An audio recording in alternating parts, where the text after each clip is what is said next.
అందరూ కూడా చెప్పండి. బోలో యేసుక్రీస్తు మహారాజుకే, రాజుల రాజుకే, ప్రభువులు ప్రభువుకే, బెత్లెహేము బాలుడికే, దేవాది దేవుడికే, బైబిల్ మిషన్కే, ఫాదర్ ఎం దేవదాస్ అయ్య గారికే మరణాత. మరి చిన్న ప్రార్థన చేసుకున్నాం వాక్యం నిమిత్తమై.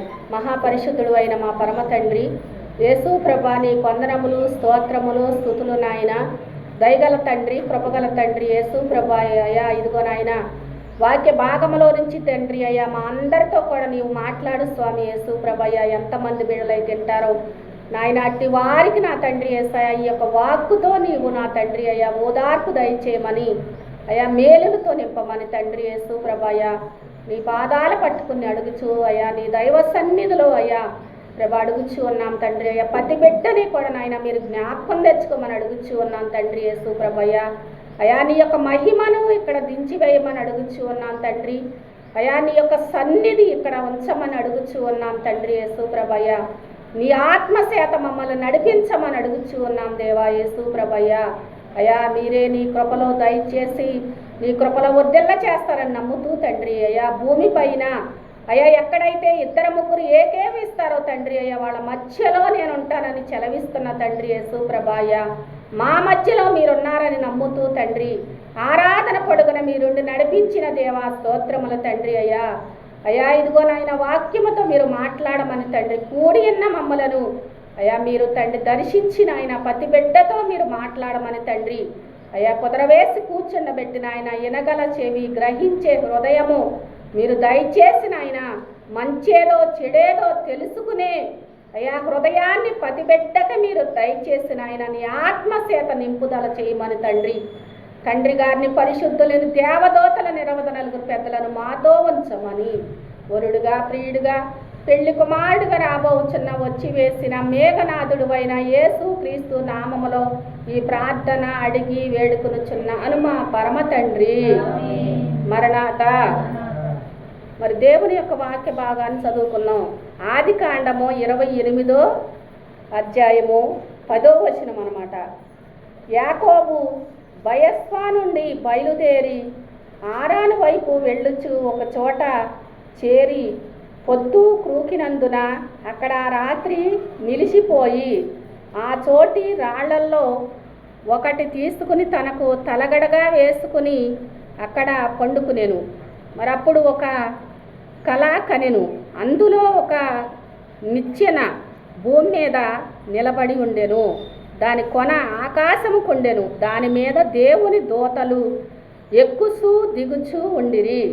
మరియు యెహోవా దానికి పైగా నిలిచి, నేను నీ తండ్రి అయిన అబ్రహాము దేవుడను ఇస్సాకు దేవుడై యెహోవాను, నీవు పండుకుని ఉన్న ఈ భూమిని నీకును నీ సంతానమునకు ఇచ్చేదను.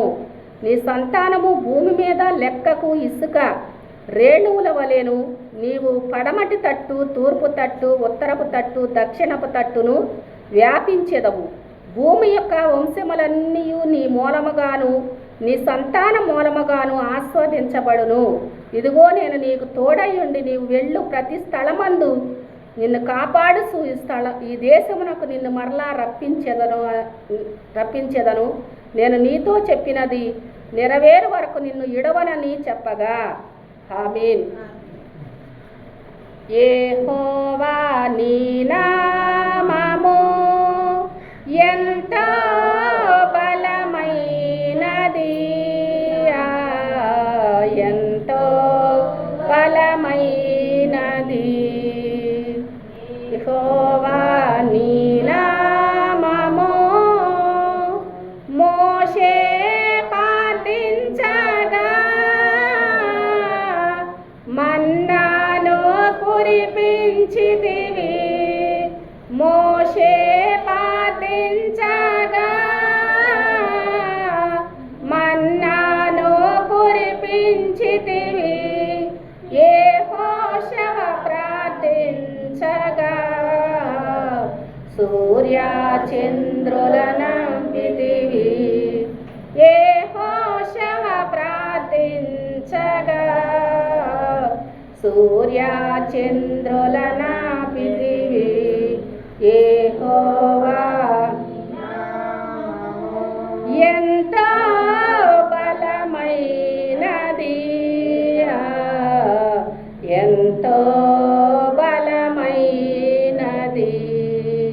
ఎంతో బలమైనది. హల్లెలూయా. మరి దేవుని యొక్క వాక్య భాగంలో యాకోబు బయస్వా నుండి ఎక్కడికి వెళ్తున్నాడంటే బయలుదేరి హారాను వైపు వెళ్ళొచ్చు. ఒక చోట మరి పొద్దుగూకినందున అక్కడ ఆ రాత్రి నిలిచిపోయాడనమాట. మరి అక్కడ రాళ్ళు ఉన్నాయి అన్నమాట. ఆ సోటు రాళ్లలో ఒకటి తీసుకుని తనకి మరి ఏం చేశాడంటే తలగడగా వేసుకొని మరి అక్కడ పండుకున్నాడనమాట. అంటే మరి అప్పుడు అతడు నిద్రపోవచ్చు ఉన్నాడనమాట. అప్పుడు అతడు ఒక కల కన్నాడనమాట. యాకోబు గారు ఏం చేస్తున్నాడంటే ఒక కళ కంటున్నారు. అందులో ఒక నిచ్చెన అనమాట మరి భూమి మీద నిలిచి ఉందన్నమాట. ఎట్లా ఉంది మరి ఈ నిచ్చెన భూమికి ఆకాశానికి మరి నిలబడి ఉందన్నమాట. ఒక నిచ్చెన దాని కొన ఆకాశమునకు ఉందన్నమాట. మరి దాని మీద దేవుని దూతలు ఎక్కుచూ దిగుచూ ఉండిరి. మరి ఏం చేస్తున్నారంటే ఇక్కడ దేవుని యొక్క దూతలో మరి ఆ నిచ్చెన మీద ఆకాశానికి భూమికి మరి నిచ్చెన వేశారు దేవుడు. ఆ నిచ్చెన మీద కిందకి పైకి ఎక్కుచూ ఉన్నారనమాట. హల్లెలూయా. ఎక్కుచూ దేవుని దూతలు ఎక్కుచూ దిగుచూ ఉండిరనమాట. ముందు మరి ఏం చేస్తున్నారంటే ఎక్కుచూ ఉన్నారు ఒకటి. మరి రెండోదిగా ఏం చేస్తున్నారంటే కిందకి దిగుచూ ఉన్నారు రెండోదిగా. మరియు యెహోవా అతనికి పైగా మరి ఏం చేస్తున్నాడంటే నిలిచి ఉన్నారనమాట. దేవుడు నేను నీ తండ్రి అయిన అబ్రహాము దేవుడు అని అంటున్నాడు అనమాట. ఎవరితో చెప్తున్నాడు? యాకోబు గారితో చెప్తూ ఉన్నాడు అనమాట. ఇస్సాకు దేవుడనైనా యెహోవాను మరి అంటున్నాడు, నీవు పండుకుని ఉన్న ఈ భూమిని నీకును మరి నీ సంతానమునకును ఇచ్చేదను. మరి నీ సంతానము భూమి మీద లెక్కకు ఇసుక రేణువుల వలెను ఉంటుందంట. ఎట్లా ఉంటుందంట మరి ఆయన యొక్క సంతానము. మరి ఆయనకి ఇంకా పెళ్ళే కాలేదు కానీ దేవుడు ఇక్కడ ఏం చెప్తున్నాడు, ముందుగానే వాగ్దానము చేయించున్నాడు. మరి అదే యిర్మీయా ప్రవక్తతో కూడా దేవుడు అంటారు, తల్లి గర్భములో రూపించక మునిపే నేను నిన్ను ఎరిగి ఉన్నానంటారనమాట. హల్లెలూయా. మరి ఇక్కడ మరి యాకోబు గారికి పెళ్లి కాలేదు కానీ ఏమంటున్నాడు, మరి నీ సంతానాన్ని లెక్కకు ఇసుక రేణువుల వలె చేస్తా. మరి ఏమంటున్నాడంటే నీవు పడమటి తట్టు, తూర్పు తట్టు, ఉత్తరపు తట్టు, దక్షిణపు తట్టు కూడా నీవు వ్యాపిస్తావు. భూమి యొక్క వంశములన్నీ నీ మూలముగాను నీ సంతాన మూలముగాను మరి ఆస్వాదించబడతాయని మరి ఎవరితో చెప్తున్నాడంటే యాకోబు గారితో మరి దేవుడు మాట్లాడుతూ ఉన్నాడు అనమాట. మరి ఆయన నిద్రపోవచ్చు ఉండగా మరి ఆయన కలలో మరి దేవుడు ఇక్కడ ప్రత్యక్షమయ్యి దేవుడే మరి మాట్లాడుతూ ఉన్నాడనమాట. మరి మనం అనుకోవచ్చు ఒక్కోసారి ఏమనుకుంటామంటే నేను ఒక్కదాన్నే కదా, మరి దైవజనుడైన దేవదాసాయి గారు పాట రాశారేమని, ఒక్కడవని నీవు వడలిపోవద్దు, నీ పక్కన నీకులు తెలుసునా. ఒక్కడవని నీవు వడలిపోవద్దు, నీ పక్కన నీకులు తెలుసునా. చిక్కావు నీవెవరి చేతిలోనైనాను, చిక్కిపోవని నీకు తెలుసునా. నొక్కబడవని నీకు తెలుసునా, సృష్టిపోవని నీకు తెలుసునా. హల్లెలూయా. మరి యాకోబు గారు ఇక్కడ ఒక్కడే ఉన్నారా, ఇంకెంతమంది అన్న ఉండారా? మరి ఎక్కడున్నాడు? అరణ్యములో ఉన్నాడు అనమాట. మరి మనం కూడా ఈ లోకంలో అనుకుంటాము ఈ యొక్క పనిలో మరి నన్ను ఇట్లా చేశారు కదా, లేకపోతే నాకు ఇట్లా జరుగుతుంది కదా, మరి నేను ఈ స్థితిలో జీవిస్తూ ఉన్నాను కదా, మరి నాకు ఎవ్వరూ తోడలేరు కదా అని మరి భావము ప్రతి ఒక్క బిడ్డలోనికి వస్తుంది. ఎంత మరి ఉన్నా ఏమి ఉన్నప్పటికీ కూడా, ఎంతమంది బంధువులు ఉన్నప్పటికీ కూడా మరి అది మనసులోనికి వస్తుంది అనమాట. ఇక్కడ ఈయన అన్నగారు తరుముచూ ఉంటే మరి ఆయన అరణ్యంలోకి వచ్చినప్పుడు ఎవ్వరూ లేకపోయినా ఇక్కడ ఎవరు తోడున్నారంటే మరి దేవుడు తోడై ఉన్నాడనమాట. మరి ఎవరు తోసివేసిన తల్లి తండ్రులే మరి ఆదరించకపోయినా, కన్న బిడ్డలే మరి మనల్ని ఆదరించకపోయినా, మరి మన కావలసిన వాళ్ళే మనల్ని నెట్టివేసినా, మరి ఇక్కడ ఎవరు నెట్టివేస్తలేదు? మరి దేవుడు, మరి ఇక్కడ దేవుడు నెట్టివేస్తలేదన్నమాట. ఆయన నీకు నేను మరి తోడై ఉన్న నీ సంతానమని నేను యాపింప చేస్తా, మరి ఇస్కరేణుల వలె నేను చేస్తాను యాకోబు అని మరి యాకోబు గారితో మాట్లాడుచు ఉన్నాడనమాట. ఇదిగో నేను నీకు తోడై ఉండి నీవు వెళ్ళు ప్రతి స్థలమందు కూడా నిన్ను కాపాడుచు. ఏమంటున్నారు? ఒకటి, నీ వెళ్ళే ప్రతి స్థలమందు కూడా నేను నీకు తోడై ఉంటాను అంటున్నాడు. మరి దేవుడే తోడై ఉంటే ఈ లోకంలో మరి మనకి ఏమన్నా కావాల్సి వస్తుందంటవా? మరి దేవుడే మనకు తోడై ఉండాలని మరి యాకోబు వలె దిక్కులేని స్థితిలో అరణ్యం అనే ఈ యొక్క లోకంలో మనం జీవిస్తూ ఉన్నామేమో. ఏ స్థితిలో మనం జీవించినప్పటికీ కూడా మరి అరణ్యంలో ఉన్న యాకోబు గారికి తోడై నడిపించే దేవుడు మరి లోకంలో మనల్ని కూడా నడిపిస్తాడని మనం నమ్మాలన్నమాట. నిన్ను కాపాడుతూ ఈ దేశమునకు నిన్ను మరలా మరి రప్పిస్తానంటున్నారు దేవుడు. ఏమంటున్నాడు? నీవు ఆ దేశాన్ని వదిలిపెట్టి వచ్చి వేసావు కాబట్టి నేను మరలా కూడా నిన్ను ఈ దేశానికి రప్పిస్తాను. నేను నీతో చెప్పినది నెరవేర్చే వరకు మరి నిన్ను ఎడవను అని చెప్తూ ఉన్నాడనమాట. ఏమంటున్నాడు? నీకు ఇచ్చిన మాట నెరవేరే వరకు కూడా నేను నిన్ను ఎడవనయ్యా అని మరి యాకోబు గారితో చెప్తూ ఉన్నాడనమాట. మరి దేవుని యొక్క ఉద్దేశములు, ఆయన ఏ మాట అయితే చెప్తాడో ఆ యొక్క మాట నెరవేర్చే వరకు కూడా మరి ఆయన ఏం చేస్తాడు? యాకోబు గారిని ఏమంటున్నాడు? నేను నీకు తోడై ఉండి నీ పనులన్నిటిలో నేను సబలపరిచి నిన్ను కాపాడి మరి మరలా కూడా ఈ దేశానికి నిన్ను తీసుకుని వస్తానని మరి చెప్పుచూ ఉన్నాడనమాట. ఆయన ఏ మాట అయితే మాట్లాడతారో దేవుడు ఆ యొక్క మాట మరి నెరవేరుస్తాడు. మరి ఇప్పుడని కూచేకుడికి అనలేదు అనటానికి దేవుడు మనిషి కాదు. మరి ఎవరో? ఆయన సర్వశక్తి గల దేవుడు, ఈ లోకాన్ని రక్షించటానికి వచ్చిన లోక రక్షకుడు, మరి నశించిపోయేవారిని ఎత్తికి రక్షించటానికి వచ్చిన మరి యేసుక్రీస్తు ప్రభు అన్నమాట. హల్లెలూయా. మరి ఆయన ఎందుకు వచ్చాడంటే నశించిపోయేవారిని మరి బ్రతికించటానికి లోకానికి వచ్చారనమాట. మరి అని చెప్పుచూ ఉన్నాడు. నిన్ను నిడవనయ్యా అని చెప్పగా అప్పుడు యాకోబు ఏం చేస్తున్నారంటే నిద్ర లేచి నిశ్చయముగా యెహోవా ఈ స్థలమందు ఉన్నాడు. ఏమంటున్నాడు?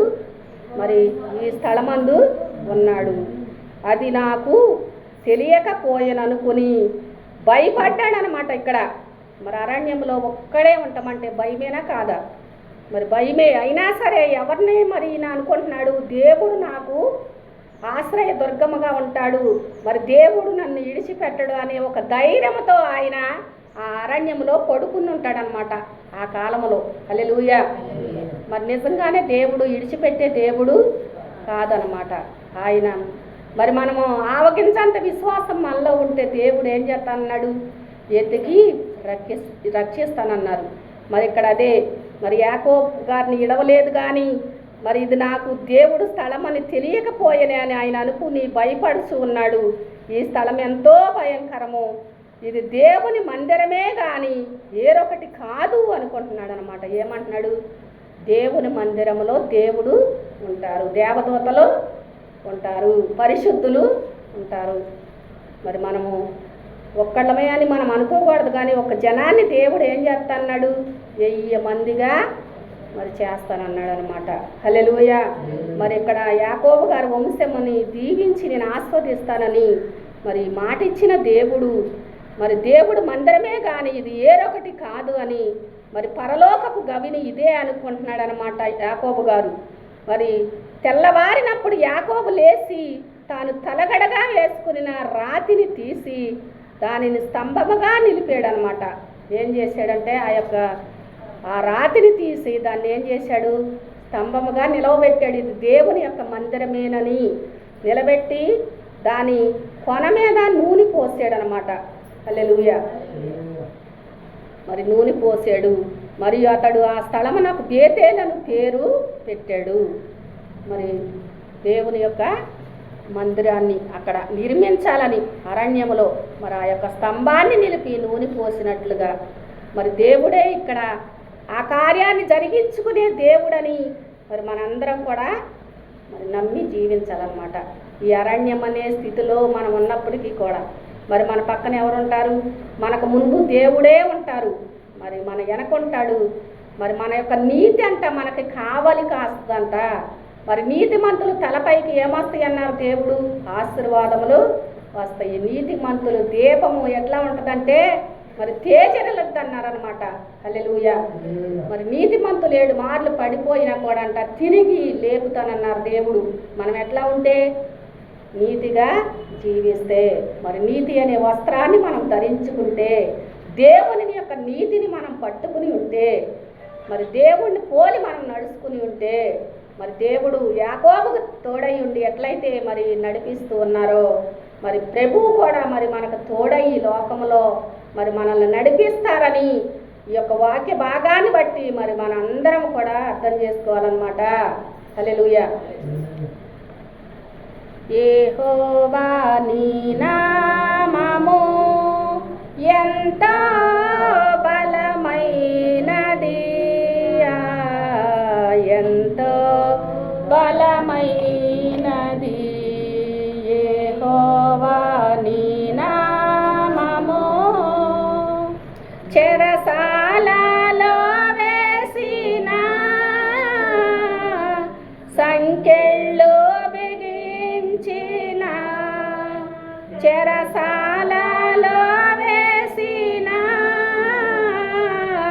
సంకెళ్ళు బిగించిన సంగము ప్రార్థించగా సంకెళ్ళు విడిపోయేను. సంగము ప్రార్థించగా సంకెళ్ళు విడిపోయేను. యెహోవా నీ నామము ఎంతో బలమైనది, ఎంతో బలమైనది. హల్లెలూయా. మరి రెండవదిగా మనం చదువుకుందాం. నిర్గమాకాండము 3వ అధ్యాయము 1 నుంచి. మోషే మిద్యాను యాజకుడైన యిత్రో అను తన మామ మందను మేపుచు ఆ మందను అరణ్యము అవతలకు తోలుకుని దేవుని పర్వతమైన ఓరేబునకు వచ్చెను. మరి అక్కడ ఒక పొద నడిమి అగ్ని జ్వాలల్లో యెహోవా దూత మరి అతనికి ప్రత్యక్షమాయెను. అతడు చూసినప్పుడు అగ్ని వలన పొద మండుచూ ఉండేను కానీ పొద కాలిపోలేదు. హల్లెలూయా. మరి ఇందాక మనం ఏం చదువుకున్నామంటే మరి బయస్వ అరణ్యంలో యాకోబు గారు ఒక చోట పండుకుని ఉన్నప్పుడు ఆకాశానికి భూమికి లుచ్చిన వేసినప్పుడు దేవదూతలు మరి ఎక్కుచూ దిగుచూ ఉన్నారని మరి మనం చదువుకున్నాం. మరి ఇక్కడ మోషే గారు అరణ్యం అవతలకు తోలుకుని దేవుని పర్వతమైన ఓరేబునకు వచ్చారనమాట. ఎక్కడికి వచ్చాడు? ఓరేబునకు వచ్చాడు. ఒక పొద నడిమిని అగ్ని జ్వాలల్లో యెహోవా దూత అతనికి ప్రత్యక్షమయ్యింది. మరి ఇందాక కూడా దేవదూతలే ముందుగా ఎక్కుచూ దిగుచూ ఉన్నారు. హల్లెలూయా. మరి ఇక్కడ కూడా ఏం చేస్తున్నారంటే యెహోవా దూత మరి ఆ యొక్క అగ్ని జ్వాలల్లో మోషే గారికి ప్రత్యక్షమయ్యిందనమాట. అంటే కనపడింది.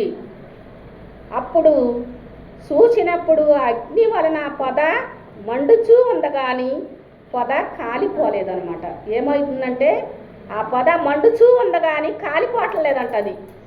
హల్లెలూయా. మరి ఎందుకని? దేవుని యొక్క మహిమ, దేవుని యొక్క అగ్ని, దేవుని యొక్క మరి ప్రభావము, మరి ఆయన యొక్క కృప ఉంటే ఏదైనా కూడా జరుగుద్ది అనమాట. హల్లెలూయా. మరి పొద కాలిపోలేదు. నేను తట్టు వెళ్ళి ఈ గొప్ప వింత చూసేదని అనుకున్నాడనమాట.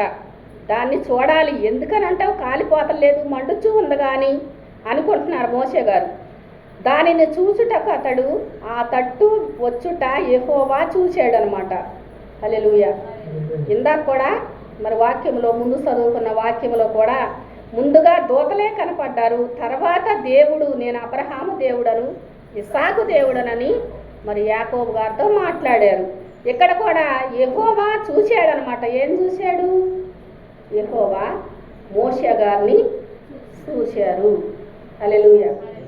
దేవుడు ఆ పొద నడుము నుండి ఏమంటున్నారంటే మోషే మోషే అని అతన్ని పిలిచాడు. ఏం చేశాడు? ముందుగా చూశారు దేవుడు. తర్వాత ఏం చేశాడు? మోషే గారిని పిలిచాడు. హల్లెలూయా. మరి ఇక్కడ మనం అర్థం చేసుకోవాలి, దేవుడు కూడా మనల్ని కూడా చూస్తాడు. అరణ్యంలో ఉన్న అగర్ని కూడా దేవుడు చూశారు. మరి మనం కష్టస్థితిలో జీవించేటప్పుడు కానీ, లేకపోతే ఇబ్బందిలో ఇరుకులో మనం ఉన్నప్పుడు కానీ మరి దేవుడు కూడా మనల్ని చూస్తారు. ఇక్కడ మనం అర్థం చేసుకోవాలి, దేవుడు ఒకటి చూశాడు, రెండవదిగా మరి పిలిచారు. దేవుడు మోషే గారిని పిలిచాడు. మరి అప్పుడు మోషే గారు అంటున్నాడు, అందుకు చిత్తము ప్రభువా అంటున్నాడు. మరి అందుకు ఆయన దగ్గరకు రావద్దు, నీ పాదముల నుండి నీ చెప్పులు విడువుము. నీవు నిలిచి ఉన్న స్థలము పరిశుద్ధ ప్రదేశం అంటున్నాడు అనమాట. మరి నీ కాళ్ళనున్న చెప్పులు నీవు విడిచిపెట్టు, ఈ స్థలము పరిశుద్ధ స్థలము అని యాకోబు గారితో మాట్లాడుచూ ఉన్నారు దేవుడు. మరియు ఆయన నేను నీ తండ్రి దేవుడను అంటున్నారు ఇక్కడ కూడా. మరి మోషే గారితో కూడా ఏమంటున్నారు? నీ తండ్రి దేవుడను, అబ్రహాము దేవుడను, ఇస్సాకు దేవుడను. మరి అక్కడ యాకోబు గారు ఉన్నారు కాబట్టి యాకోబు దేవుడిని అనలేదు, కానీ ఇక్కడ అంటున్నారు నేను యాకోబు దేవుడనని మరి మోషేతో చెప్పుచూ ఉన్నాడు అనమాట. హల్లెలూయా. మరి వాళ్ళందరి దేవుడే ఈ కాలంలో కూడా మరి మన యొక్క దేవుడు, మరి మన బిడ్డల దేవుడు, తరతరాలకి కూడా మన దేవుడే తండ్రి. హల్లెలూయా. మరి ఆయన యొక్క మాట విని ఎవరైతే ఆయన కట్టడాలో విధిస్తూ మరి ఆయన అడుగు జాడల్లో నడుస్తారో మరి ఆయన తరతరాలకు కూడా మరి ఆయన 1000 తరముల వరకు కూడా ఆయనంట మరి కృప విడిచిపెట్టడంట దేవుడు. హల్లెలూయా. 1000 తరాల వరకు కూడా మాటిచ్చి తప్పని దేవుడు ప్రభువు. మరి 1000 తరాలు దీవిస్తాడనమాట వంశాలని. హల్లెలూయా. మరి నీ దేవుడన్న యాకోబు దేవుడనని చెప్పగా మోషే మరి తన ముఖమును కప్పుకుని దేవుని వైపు వెరిశాడనమాట. మరియు యెహోవా ఇట్లా అంటున్నారు, నేను ఐగుప్తులోనున్న నా ప్రజల బాధను నిశ్చయముగా సూచితిని. పనులలో తామును కష్టపెట్టుటను బట్టి వారు పెట్టిన మొర్రను వింటిని. వారు దుఃఖములు నాకు తెలిసే ఉన్నవి అని మరి దేవుడు ఇక్కడ మోషేతో చెప్తూ ఉన్నాడు అనమాట. ఐగుప్తు దేశంలో నా ప్రజలు బాధపడుతున్నారు, మరి నీవు వెళ్ళి మరి వాళ్ళని విడిపించమని మరి ఇక్కడ మోషే గారితో మరి మాట్లాడుచూ ఉన్నాడనమాట. హల్లెలూయా. మరి వాళ్ళ యొక్క మొర్రని నేను విన్నాను మోషే, నీ వెళ్ళి నా బిడ్డలను విడిపించు అని మరి చెప్పుచూ ఉంటే 4వ అధ్యాయంలో చదువుకుందాం మళ్ళీ. అందుకు మోషే అంటున్నారు, చిత్తగించము, వారు నన్ను నమ్మరు, నా మాట వినరు. ఒకటేమంటున్నారు? వాళ్ళు నన్ను నమ్మరు, నా మాట వినరు. నిజమే, ఈ లోకంలో నిజాన్ని నమ్మరు. హల్లెలూయా. నిజమా కాదా? నీతి, న్యాయము, సత్యము, ధర్మాన్ని నమ్మరు. అవినీతి, అక్రమము, దుర్నీతి, పాపాన్ని అయితే గబుక్కుని నమ్మేస్తాం అన్నమాట. అబద్ధాన్ని, మోసాన్ని అయితే ముందు నమ్మేసేస్తాం అన్నమాట. మరి దేవుని యొక్క వాక్యంలోనే ఉంటుంది అన్నమాట. మరి అన్యాయము, మరి న్యాయము ఎక్కడ లేదనమాట. అన్యాయమే సొంత వీధుల్లో అమ్ముడిపోతుందన్నమాట. న్యాయం అని దేవుని యొక్క వాక్యంలో ఉంటుంది అన్నమాట. నీతి, న్యాయం ఎక్కడ అమ్ముడిపోతుంది? సొంత వీధుల్లో అమ్ముడిపోతుంది అన్నారు దేవుడు. హల్లెలూయా. అయినా సరే నీతే మరి గెలుస్తుంది. ప్రభు నీతి అన్నారు కనుక ఆ నీతే గెలిపిస్తారు ఏ ఒక్క విషయంలోనైనా. మరి ఇక్కడ అంటున్నారు, వినరు నా మాట అని దేవుడితో చెప్పుచూ ఉన్నారనమాట. యెహోవా మరి నీకు ప్రత్యక్షము కాలేదంటారయ్యా అని మరి ఉత్తరమీగా దేవుడితో చెప్తున్నాడు. దేవుడు నీకు కనపడ్డా? ఓ నీతో మాట్లాడారా మరి నీ మాట మేము నమ్మాలా అంటారు. ప్రభువా అయ్యా నా మాట నమ్మరయ్యా వినరయ్యా అని మరి దేవుడితో చెప్పుచూ ఉన్నాడు అనమాట. మరి అప్పుడు అంటున్నాడు అనమాట దేవుడు, నీ చేతిలో నీది ఏమిటి అని అతన్ని అడుగుతున్నాడు. అందుకు అతడు అంటున్నాడు కర్ర అంటున్నాడు.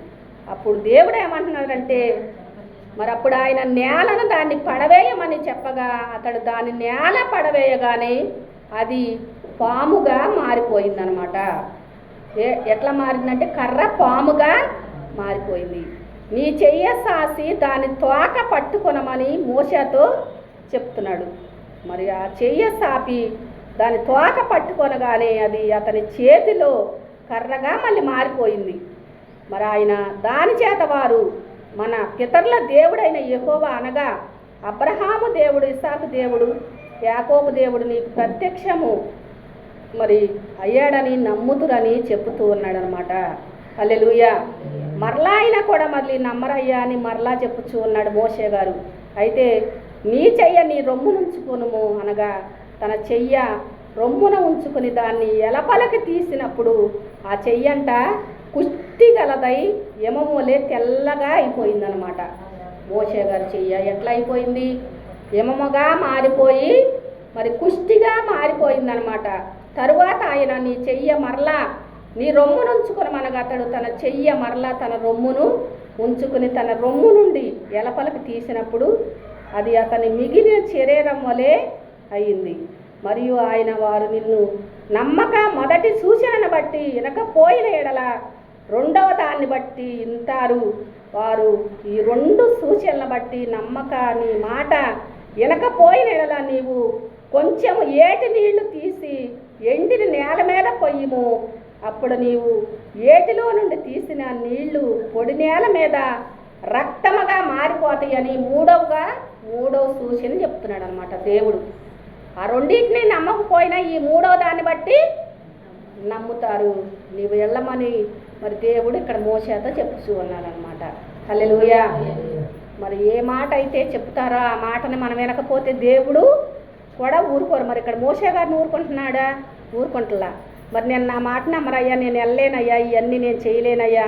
వాళ్ళు వినని మాట నిజమే, మరి కళ్ళ ముందు జరిగేది మరి నమ్మని మాట నిజమే ఈ లోకంలో.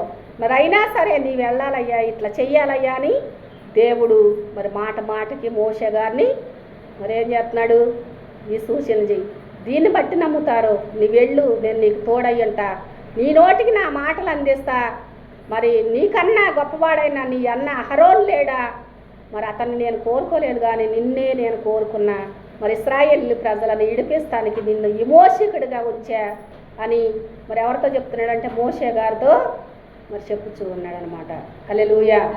మరి యొక్క వాక్య భాగాన్ని బట్టి మరి మనందరం కూడా ఏమని అర్థం చేసుకోవాలంటే ఏ స్థితిలో మనం ఉన్నా, ఏ స్థలమందు మనం ఉన్నా పట్టి రక్షించే దేవుడు యేసుక్రీస్తు ప్రభు అని మరి అరణ్యములో మరి గొర్రెల మేపే కాడ దేవుడు కనపడి మాట్లాడి మరి మోషేని మరి ఎన్నుకున్నట్లుగా మరి అక్కడ ఆ యొక్క వాక్యములో యాకోబు గారితో మాట్లాడి నీ సంతానాన్ని ఇస్కరేణుల వలె చేస్తా, నీకు తోడయ్యంట, నీవు భయపడొద్దని మరి దేవుడు మాట్లాడినట్టుగా మరి మనందరితో కూడా దేవుడు మాట్లాడి మన యొక్క మరి ఏ అవసరతలో మనం ఉన్నామో, ఏ యొక్క ఇబ్బందిలో మనం ఉన్నామో, ఈ లోకంలో ఏ దిక్కు తోసని స్థితిలో మనం జీవిస్తూ ఉన్నారో ఏ బిడ్డలైనా సరే మనం భయపడకూడదు. కానీ మరి దేవుని యొక్క సన్నిధిలో ఎట్లయితే మరి ఉన్నారో వీళ్ళు మరి మనం కూడా దేవుడు సన్నిధిలో గడిపినట్లయితే మరి మోషే గారు ఏమంటాడంటే ఎన్ని చెప్పినా సరే ప్రభువా నీ సన్నిధి నాకు తోడుగా ఉండకపోతే నేను వెళ్ళలేనయ్యా అంటాడు. మరి నా సన్నిధి నీకు తోడై ఉంటుంది, నీ వెళ్ళమని చెప్తారనమాట.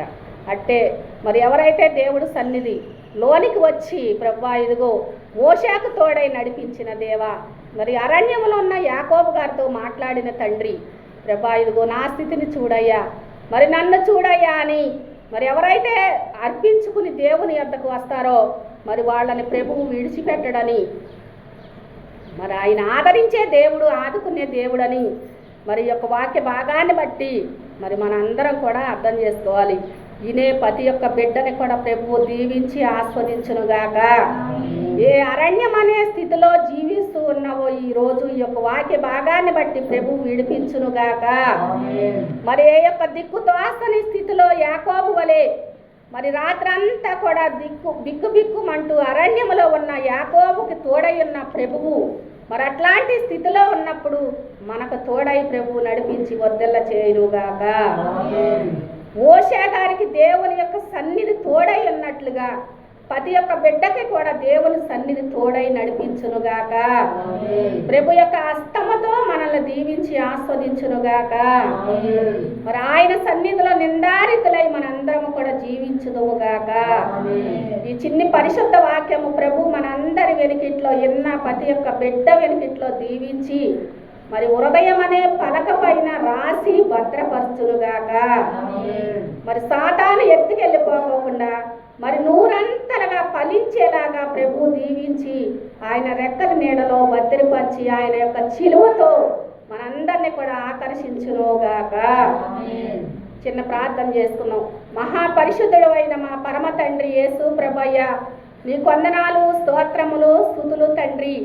అయా దేవాది దేవ, రాజాది రాజా యేసు ప్రభువయ్య, ఇదిగో నాయన అయా యేసేపు గారికి రావాల్సిన దీవెనలన్నీ అయా యాకోబు గారు తీసుకున్నాడని అయా అన్న తరుముచ్చు ఉన్నప్పుడు దేవా అయా ఇదిగో యాకోబు గారు అయ్యా మేనమామ ఇంటికి వెళతానికయ్యా తండ్రి అరణ్యంలోనికి వచ్చి నాయన పండుకున్నప్పుడు అయా ఆయనతో నీ ఉండి తండ్రి యేసు ప్రభ మాట్లాడిన దేవుడు యేసయ్యా, నీకు స్తోత్రముల తండ్రి. పరిశుద్ధాత్ముడా, పరమ తండ్రి అయిన దేవా యేసు ప్రభ, గొప్ప దేవుడవు నీవు, శక్తిమంతుడవు నాయన, స్తోత్రములు. అయా తండ్రిగా, కుమారుడిగా, పరిశుద్ధుడిగా ఈ లోకానికి వచ్చిన దేవా, స్తోత్రముల తండ్రి యేసయ్యా. అయా దీవించండి నాయన, ఆస్వాదించండి ప్రభా. బోధిగంతముల నివాసముల వరకు కూడా సర్వ సృష్టిలోనికి అయా సువార్త ప్రకటించమన్నావు తండ్రి. అయా ఇదిగో నమ్మి బాప్తిసం పొందేవారు రక్షించబడతారు, నమ్మనన్నులు వారు శిక్షించబడతారని మార్కు సువార్త 16:16 రాయించిన దేవా. అయా నమ్మిన వారి వలన ఈ సూచక్రియలు జరుగుతాయి అన్నావు తండ్రి. అయా ఇదిగో నాయన తండ్రి అయ్యా, నిన్ను స్వస్థపరుసు యెహోవా నేనేనని నాయన తండ్రి అయ్యా చెలవిచ్చిన దేవుడు యేసయ్యా. అయా రోగుల పైన చేతులుంచినప్పుడు రోగులు స్వస్థత పొందుతారన్నావు తండ్రి. మరణకరమైంది ఏమి తాగినా హాని కలగదన్నావు. అయా పాములను ఎత్తి పట్టుకుంటారన్నావు దేవా, స్తోత్రముల తండ్రి యేసయ్యా. అయా దీవించండి, ఆస్వాదించండి నాయన. పరిశుద్ధుడవు నీవు, పరమ తండ్రి అయ్యా. అయా అరణ్యములో ఉన్న అయ్యా అగర్లో నా తండ్రి మొర్రయ్యన్న దేవుడు యేసయ్యా నాయన, చూచిన దేవుడు యేసయ్యా. అయా నీకు స్తోత్రముల స్తుతులు నాయన. అయ్యా ఏ తల్లి నాయన అయ్యా బాధపడుచు ఉన్నారో, ఏ తల్లిదండ్రులు బిడ్డల కోసమై ఓదార్పు మీరు దయచేయండి నాయన, స్తోత్రముల తండ్రి. అయా అగరు నాయన ఇదిగో పసిపిల్లవాడు అయ్యా ఏడుస్తూ ఉన్నాడు. ఆ బిడ్డను నేనేం చెయ్యాలని ప్రభా అయ్యా ఏడుస్తూ ఉన్నప్పుడు తండ్రి అయ్యా అగరో నీకేమొచ్చిందని కేక వేసిన దేవా, స్తోత్రములు నాయన. పరిశుద్ధాత్మ దేవుడా అయ్యా, ఈ లోకంలో మేము జీవిస్తూ ఉన్నామయ్యా. ఏ తల్లిని అయా నా తండ్రి అయ్యా దిక్కు తోతని స్థితిలో ఉన్నారు, అట్టి వారిని నీవు మా తండ్రి ఓదార్చమని అడుగుచూ ఉన్నాను దేవా. నీకు స్తోత్రములు నాయన. ఇదిగో సంతానము లేక తండ్రి ఎంతమంది బిడ్డలైతే బాధపడుచు ఉన్నారో దేవా. అయ్యా ఇదిగో యాకోబు గారికి మీరు చెప్పి ఉన్నారు దేవా, నీ సంతానాన్ని నలుదిశలా వ్యాపింప చేస్తానని తండ్రి. అయ్యా నా ప్రభట్టే నాయన సంతాన దీవెన దయచేయండి స్వామి యేసయ్యా. నీకు స్తోత్రముల తండ్రి. పరిశుద్ధాత్మ దేవుడయ్యా అయ్యా నీకు స్తుతులు నాయన. పరిశుద్ధుడవు, పరమ తండ్రివి నాయన, నీవే ఒక్కసారి జ్ఞాపకం తెచ్చుకున్నా తండ్రి. కృప సూకించండి, నీ కృపలో నీ దయలో వద్దెల్లా చేసిన తండ్రి యేసయ్యా. అయ్యా అయ్యా తండ్రి అయ్యా కూడి ఉన్న మమ్మల్ని నీకు అప్పగిస్తూ సమర్పించుకుంటూ నాయన ఈ ప్రార్థన పరలోక రాజ్యము చేర్చుకుని పరలోకపు దీవిన ఆశీర్వాదం అందించి నీ కృప మాకు తోడయించమని మేఘనాథుడు అయిన యేసు క్రీస్తు నామములో ఈ ప్రార్థన అడిగి వేడుకొనుచున్నాను మా పరమ తండ్రి. ఆమేన్. మరణాత.